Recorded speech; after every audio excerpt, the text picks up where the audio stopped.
एकच वेळा चेंज झालं। मला सांगा तुम्ही साहेब, सरकारमध्ये बसलेले लोक हे हरामखोर किती वेळा धोरण चेंज करणार आहे पीक विम्या बाबतीत? किती वेळा धोरण चेंज करायचे? आणि या तालुक्यात सतत 3 वर्षापासून अन्याय होत आला ना आतापर्यंत। या 3 वर्षात कुठे पीक विमा भेटला? तुम्हाला 2 वर्ष झाले, या 2 वर्षात कुठे भेटला पीक विमा? नमस्कार, एमबी न्यूज 365 म्हणजे महाराष्ट्रातील बातमीपत्रामध्ये आपले स्वागत आहे। मी मंगेश बोबडे। बघूया आजची विशेष बातमी। बातमी बघण्यापूर्वी आपल्याला लाईक आणि सबस्क्राईब करायला विसरू नका। अमरावती जिल्ह्यातील नांदगाव खंडेश्वर येथे शेतकऱ्यांच्या विविध प्रलंबित मागण्यांसाठी शिवसेना उद्धव बाळासाहेब ठाकरे पक्षाच्या नेतृत्वाखाली शेकडो शेतकऱ्यांनी तहसील कार्यालय व कृषी कार्यालयावर धडक मोर्चा काढत जोरदार घोषणाबाजी केली। यावेळी कर्जमाफी योजनेतील जाचक अटी रद्द करून सरसकट कर्जमाफी देण्यात यावी, तसेच नुकसानग्रस्त शेतकऱ्यांना सरसकट पीक विम्याचा लाभ मिळावा अशी प्रमुख मागणी करण्यात आली।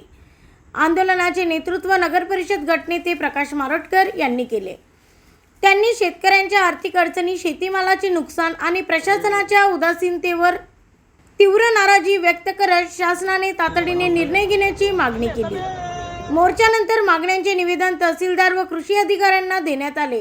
दरम्यान सुरू असलेल्या पावसाळी अधिवेशनात मागण्यांबाबत सकारात्मक निर्णय न झाल्यास 7 दिवसानंतर तहसील कार्यालयासमोर तीव्र आंदोलन छेडण्याचा इशाराही प्रकाश मारोटकर यांनी दिला। ब्युरो रिपोर्ट, एमबी न्यूज, महाराष्ट्रातील बातमीपत्र, नांदगाव खंडेश्वर, अमरावती। एकच वेळा चेंज झालं। मला सांगा तुम्ही साहेब, सरकारमध्ये बसलेले लोक हे हरामखोर किती वेळा धोरण चेंज करणार आहे पीक विम्या बाबतीत? किती वेळा धोरण चेंज करायचे? आणि या तालुक्यात सतत 3 वर्षापासून अन्याय होत आला ना आतापर्यंत। या 3 वर्षात कुठे पीक विमा भेटला? तुम्हाला 2 वर्ष झाले, या 2 वर्षात कुठे भेटला पीक विमा? पीक विमा भेटलेला आहे। कुठे पीक विमा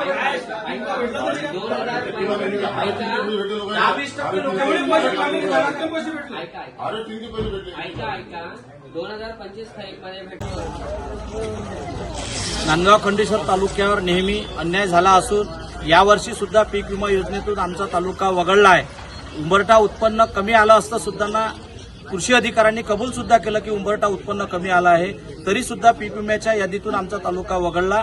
त्या विरोधात आणि जाहीर झालेली कर्जमाफी ही अत्यंत फसवी कर्जमाफी असल्यामुळे शेतकऱ्यांना विनाअट कर्जमाफी करावी। सन 2014 पासून तर 26 पर्यंत थकीत असलेलं संपूर्ण कर्ज माफ करावं, या मागणीसाठी आज आम्ही तहसील कार्यालयावर धडक मोर्चा काढला। शिवसेना उद्धव बाळासाहेब ठाकरे पक्षाच्या वतीनं 7 दिवसाचा कालावधी दिला असून अधिवेशन काळामध्ये या अधिवेशनात हे दोन्हीही निर्णय घ्यावे। पीक विमा मंजूर करावा, विनाअट कर्जमाफी करावी, अन्यथा पुढच्या सोमवारी 7 दिवसानंतर आम्ही मोठ्या प्रमाणात शिवसेना उद्धव बाळासाहेब ठाकरे पक्षातर्फे या ठिकाणी तीव्र आंदोलन करू असा इशारा आज तहसीलदार आणि तालुका कृषी अधिकाऱ्यांना दिला।